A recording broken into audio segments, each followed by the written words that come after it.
Hi,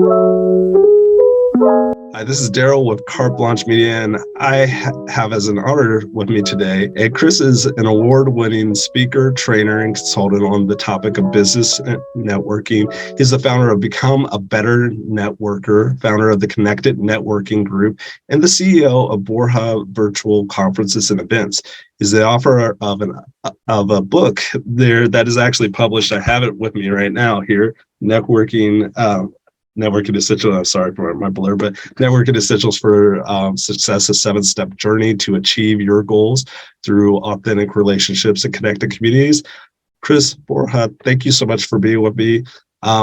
If you could, go ahead and tell me a little bit more about yourself. Yep. So I'm a former shy introvert. It's something that plagued me from early childhood. So doing all the networking and all the speaking and training is something that's not my natural habitat. It's not something I was comfortable with. I wasn't the social butterfly, and still to this day, I'm not that social butterfly. But that was my background, and learned to overcome it because I felt like I was playing small and not living up to my potential and my purpose in life, and made a decision at 37 years old to stop letting that stop me and stop hiding.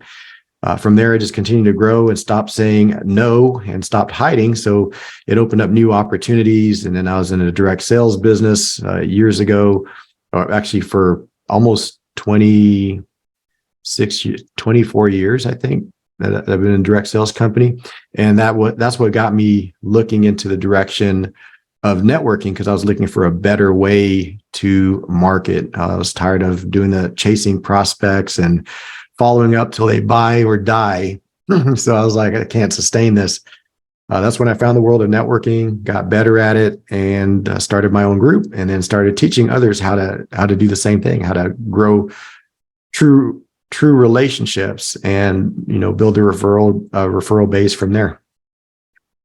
Thank you. Thank you for kind of breaking that down. And I remember kind of talking to you when around the same time that I kind of started getting into networking a little bit too. You have grown quite a bit since then. So tell me about that journey of kind of starting to network. I think in a conversation we had a couple of weeks back, you said when we met, it was right around when you just started getting into networking there. How has that journey transferred in the last, I think it's been at least 10 years there, as you've tried to begun to build your business there? I think the biggest thing was when I first started networking, I wasn't really networking, but I didn't realize it. I was actually prospecting, because that's all I learned. Oftentimes if people are part of a company, they learn sales and they learn building relationships, but is building relationships only or primarily to be able to build enough rapport to get a sales appointment is really what it's about. Let me compliment them on their shoes, or, hey, that's a nice jacket. Where'd you get that from? Or, I like your hair, or whatever it is, to be able to win favor and be able to exchange information. But it just felt so fake and inauthentic to me, because the inside I'm trying to think of how to turn this conversation around to what I want to talk about, or start talking about what I offer and sell. So I couldn't really connect with people. So I was actually prospecting rather than networking. And what happens, I did increase sales from networking, even if I was prospecting, simply because I was talking to more people. So that helped. But I still wasn't having a breakthrough type moment. It was just an incremental increase. And I felt like, I think I'm not doing this right, because people aren't returning my phone calls. They're ghosting me. They're not returning my emails. And even if I have something super important to tell them and I'm not trying to sell them, they still don't return my calls, because they think I'm just trying to follow up and see if they're interested in my services or products. And that was when I made a little bit of a switch, because I was like, okay, this isn't working. Let me see why everyone's here. If I come to events or go out networking and I'm looking to sell, and others aren't looking to buy, but they're also coming to events looking to sell and not looking to buy, I'm not looking to buy. So how does this work? How does everyone go out there and they're trying to sell something, but nobody's buying? How could networking work?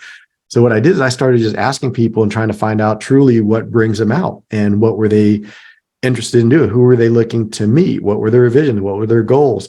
And as I started to know people, I would meet others that can use their services, and I started making connections. I just started introducing them. it didn't take anything away from me. It's that whole analogy of a candle loses nothing by lighting another candle. If I light your candle, mine doesn't go out. We just both have a lit candle now, and we can continue to light other people's candles. And that was a shift in mindset to see that I can just serve and help connect people. And it doesn't take anything from me. It doesn't cost me a sale to serve and help other people. But what happened is that as I introduced those two people, they would keep me top of mind because I made a meaningful introduction. And now they would remember me and they felt more comfortable with me. And they knew I wasn't a hard salesperson. So they felt better about sending me their referrals and leads. Even if they knew other people with the same company or offering the same service, they felt comfortable sending their referrals to me. And that was the beginning of a shift to be able to just start serving and helping other people. Awesome. So that's great. I think you kind of like jumped ahead to one of the questions I was going to ask, but I'm going to ask this next question before that question anyway. What would you say has been the biggest challenge there? And you might have already just covered it there, but what's been your biggest challenge since you started the business there? Yeah, I think that the biggest challenge is always getting new clients. Just for everyone in business is how do we get more customers? That's really all I need. If I could just fix one thing, okay, I just get more customers. But the pathway to that is where people try to rush it. And the more they try to just get customers, the harder it is for them to create a genuine connection because desperation sneaks in and not wanting to seem salesy. So we're trying to play it cool, but really we're like, I really need this appointment. I really need some sales to come through.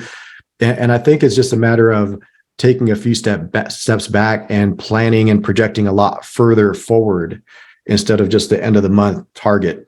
So a lot of people have, they might have a quota or they might have a goal, whether it's the company set it for them or they set it for themselves. They have this goal. So what happens is that they start looking at people as commodities. They start looking at them with dollar signs above their head rather than as a person. And if they do that often enough, what happens is that they're always in desperation mode. They're always looking at people as commodities and they don't build that relationship. They don't build the network. But if they build a network, then so that was the biggest challenge was making that transition over to truly networking, truly building community. So the challenge that I had and most other people have is that when we're stuck in prospecting mode, it's a sifting and sorting process. And that's what prospecting is. It's trying to decide who's a potential candidate for us to be able to purchase our products or services. And if they're not, then, there's that saying, some will, some won't. So what next? We also hear about, go for no, because, the more no's you get, you're closer to a yes, which I think is partially true, but I don't think it's fully true. I think it could just lead to a lot more no's. And the problem is that most people quit before they get to that yes. And that's a hard thing. So like, how do we work within what's in our human nature and continue on with something that's more sustainable? So prospecting is sifting and sorting, eliminating people. So for example, if you try to sell me something, I try to sell you something, and we're not interested, why would we stay in touch? It would be real weird and awkward for us to even stay in touch and connected. We've been connected for I think since 2012. 12. Yeah. I think I met you 2012. So we've known each other for 11 years. We've stayed in touch through social media for 11 years. So we've kind of stayed in touch with what each other's doing through the years. And here we are reunited. But if you and I were prospects for each other, I guarantee that we're not having this conversation. We're not going to be on this interview because we probably wouldn't remember each other because we would end up each other's cold pile and never to be talked to ever again. So the shift is to be able to network where each person, so as we meet each other, we're not trying to sell each other, but we're trying to add value. We're trying to build relationships, building relationships so we can share resources. And then we share resources, we can create win-win situations. That's when we're truly networking. So now every single person that we meet is important. Everybody is valued for who they are as people and no longer commodities. So when you ask the question about what's the most challenging, I think it's that shift from looking at everyone in business, looking at everyone as a prospect versus looking at them as a person and somebody that can join our community. So now if I go out and meet 10 people, they're not prospects that I put in a cold bin. If they're not interested, they're 10 people that are added to my community. If you do the same thing, then both of our networks, if all we did was add 10 people this week, yours and my network just went up by 20 people. The 10 people we've met on our own and the 10 people that someone in our network increase by. But that's just two of us. So if we can go up 20 with just two of us, what if we have 20 people on a network, 40, 50, 100, 1,000 people on a network? And so that's why the shift is to be able to go from that prospecting mentality to actually building relationship and building community, because it's sustainable. And as we get to know each other, we can share resources back and forth. Fantastic. So what has been your biggest success then so far? I think the biggest success, first of all, was overcoming the fear of public speaking, the fear and anxiety of being in social settings. And the reason I say that's the number one, and most people have something that holds them back, and it's oftentimes in their subconscious mind that is holding them back. They have some invisible barrier. And the reason why I say that is because we don't see it ourselves. And if a situation makes us uncomfortable, say, for example, a networking event, a party, a gathering, whatever that might be, a social event, there could be great people to connect with, but we won't even be there if we're not comfortable with it. I'll find any excuse to not be there. Oh, somebody's got to watch the dogs. Oh, you know what? I got to wash my car. I don't want to leave the salt on the car in the winter, whatever it is, or, any excuse will do. And people are making excuses all the time and hiding behind those excuses. I think that's the number one greatest success is overcoming that fear of public speaking, overcoming the social fears and anxieties. And I think the next one after that is just constantly being able to innovate and shift with the times. So, for example, we started our networking group, and then about a year after that, I started doing the training because I saw a need. And then during pandemic or pre-pandemic, we already went virtual with our group to help create more community virtually as well. So when pandemic started and everyone was worried about going out of business, and we were for about a week, until I said, well, wait a second, we got something here. And we created a whole virtual company that we didn't intend to turn into a company. We started by just helping other organizations with something that we knew. I said, hey, if you need help with virtual, we know how to do it. Just let me know and we'll get on the call. I'll show you what we're doing. I'll show you how to make it all work, how to create engagement, interaction. And I had so many people just start telling me they don't want to do it. They don't want to learn how to do it. They said, can you just do this for us and we'll pay you? And I had no clue. I'd never been paid to do that, to be able to do a virtual event. It didn't exist. So the other success I would say is constantly shifting and innovating to the changing market and not being stuck doing things one way because that's how we've always done it. So with our networking group, while most other, we were on lockdown. So our networking group continued to meet, but we met responsibly. We met online. Instead of having large gatherings, we couldn't do that, but they said we can have gatherings of less than 10 people and stay 6 feet apart. So we did that. We found ways to serve businesses in our group and brought traffic in there. So we'd bring less than 10 people. We would all be spaced out. Everyone would be in a mask, but we didn't stop meeting because we knew the importance for those business owners. There was no longer getting traffic. We were trying to help them survive. We're trying to keep connection going. And so so all the companies that we have now, the Connected Networking Group, Become a Better Networker, and Bor-Ha Virtual, each and every one of those companies started as something that we did for free. The networking group did that for several years for free before ever getting paid for it. The training, I did that for about 2 years before I started getting paid anything for my trainings. And the networking, the virtual production company, virtual and hybrid production company, again, starting, like I said, with just helping other organizations, serving and helping them how we could. And then they say, hey, can we pay you for this? So that's something I consider a success, is being able to shift in changing market conditions and always serving. And that's been a good formula for success for us. Awesome. You touched on so many points there. I think I was very much like you when I first kind of got into the network, and I was a little bit more introverted. And I would say now I consider myself an ambivert there. I can kind of go and kind of network for a little bit, a serious extrovert. And I saw somewhere online, someone was saying, like, everybody's an extrovert, just introverts don't know what they're doing and stuff. I think I was actually an introvert. Do you still consider yourself an introvert, or would you consider yourself an ambivert, or like, are you have you turned into an extrovert at this point there? Yeah, I think I'm still an introvert, but I can identify being ambivert too, because I think meaningful conversations do not drain me.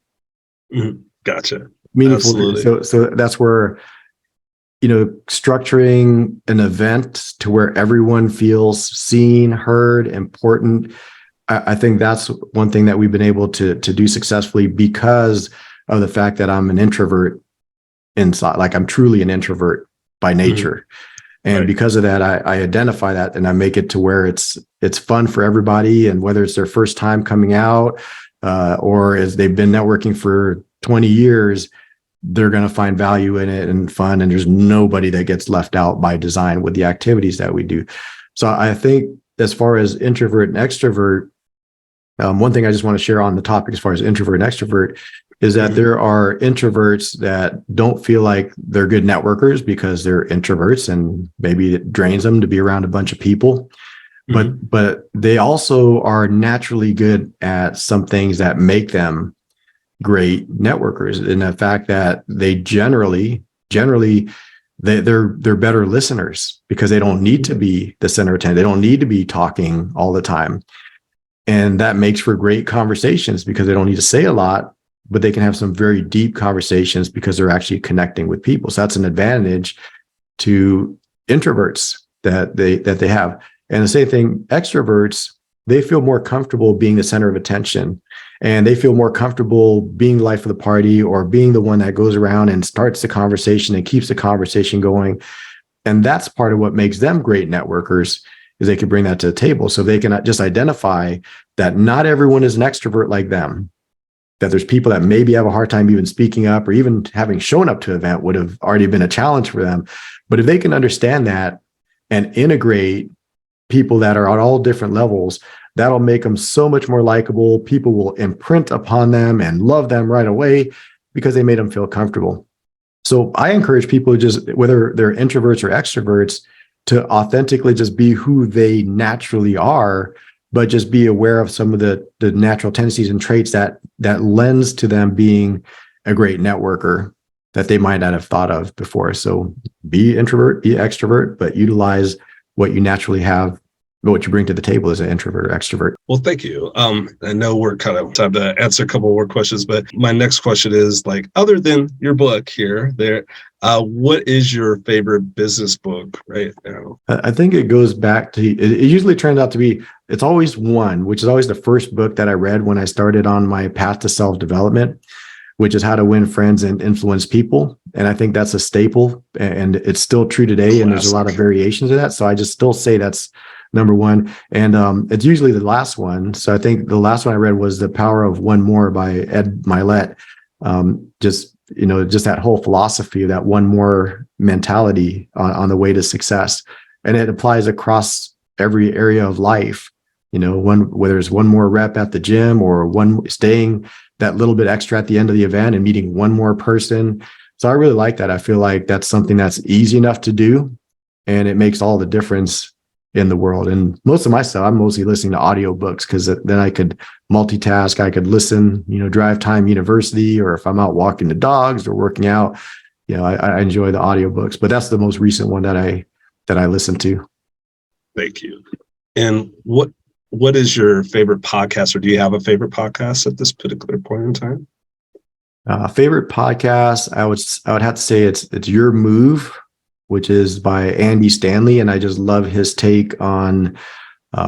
It's a Christian-based podcast, but I love how he brings the relevance to the real world and real life application, and I just love the way he's also challenging to whether people are believers and Christians or not. I feel like anyone would benefit from the things that he brings out through that podcast. So I've been listening to it for many years, and I just love the insights that he has in there. Fantastic.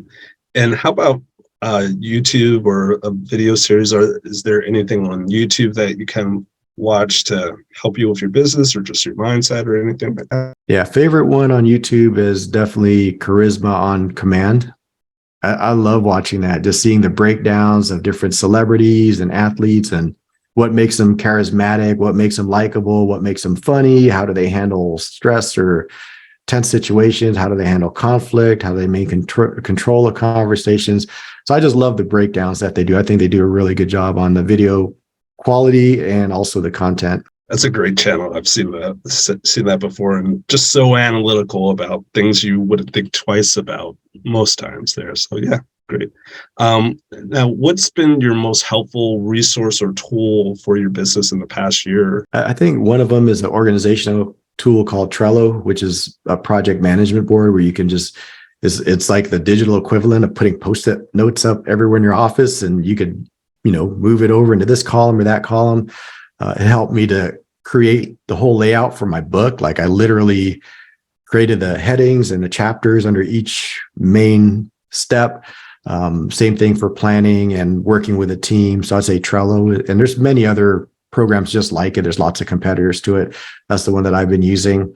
And then also, of course, lately is ChatGPT is just a tremendous tool.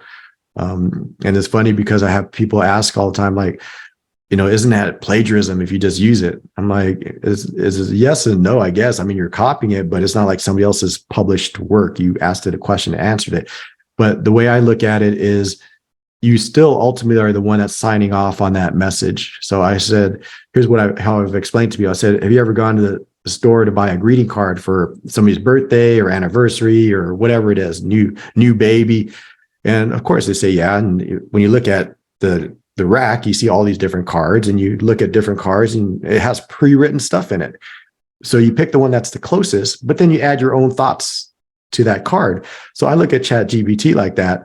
As far as creating content, things like that, you could use it as like that greeting card that gives you a good chunk of it to inspire you or to capture the main thought behind it, but you still end up customizing it to make it yours. So I think using it as a tool is fantastic. And I think it's just scratching the surface. It can do so many things, from creating full marketing plans and, articles and, creating copy for pretty much anything you can imagine, responding to social media posts. So I think used properly, it actually helps, because ultimately it's your sentiment behind those words when you send it out, whether you're responding to somebody's post or whether you're creating your own post or writing an email, you're signing off on it. So just like that greeting card, that you're not like, oh, that was already pre-written, it wasn't all written from scratch, so it doesn't mean anything. No, it still means something. But I look at ChatGPT like that as a good head start, and then you have the ability to customize it from there.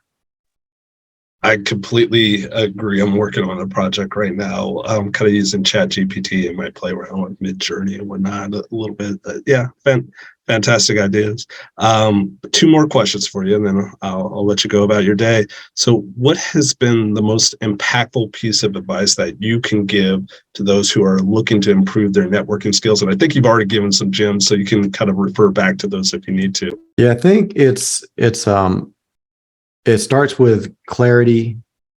Next thing is having the right mindset. So clarity, I'm talking about knowing who you are. Like I said, whether you're introvert, extrovert, knowing what's important to you, what's your values, what's your purpose, and then identifying who you help, how you serve them, because then you don't have to sell somebody if you solve a problem for them or you help them with a need. You don't need the hotel that you go on travel. The hotel doesn't sell you on the $4 bottled water that's sitting there on the countertop. You're just thirsty and you don't want to walk 2 blocks to the gas station at nighttime. So you're like, $4. I could have a pack at Costco of waters, but I'm buying this water. So they served a need. It's an extreme example, but they served a need. You're thirsty. There's water there, and you didn't question the price. You're like, yeah, I'll do it.